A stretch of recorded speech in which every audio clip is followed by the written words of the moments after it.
Hello అండి. మీరు power weeder operate చేసేటప్పుడు డెప్త్ ఎక్కువ పోతుంది లేదా డెప్త్ తక్కువ పోతుంది అని ఏదైనా ఇబ్బంది పడుతున్నారా?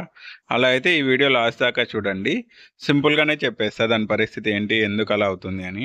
సో, ప్రతి పవర్ వీడర్‌కి వెనకాల ఒకటి డెప్త్ రాడ్ అని ఉంటుంది. హోల్స్ వచ్చి ఒక పట్టీ ఉంటుంది. 2 ఇంచెస్ పట్టీ. లెంత్ వచ్చి అప్రాక్సిమేట్‌లీ ఒక 1 ఫీట్ అలా ఉంటుంది. సో, ఆ డెప్త్ రాడ్‌ని మీరు కిందకి పెట్టారనుకోండి, అంటే రాడ్ పొడవుగా ఉంది అంటే డెప్త్ తక్కువగా పోతుంది. అదే రాడ్ చిన్నగా ఉందనుకోండి డెప్త్ ఎక్కువ అవుతుంది. అంటే ఎక్కువ లోతుగా తెంపుతుందనమాట. ఈ వీడర్ అనేది బాగా వర్క్ అవుతుంది. అండ్ ఇంకొకటి ఏంటంటే మీరు హ్యాండిల్స్ ఉన్నాయి కదా! 2 సైడ్ హ్యాండిల్స్. ఆ 2 సైడ్ హ్యాండిల్స్‌ని ప్రెస్ చేసి రన్నింగ్‌లో పెట్టారంటేనే డెప్త్ వస్తుంది.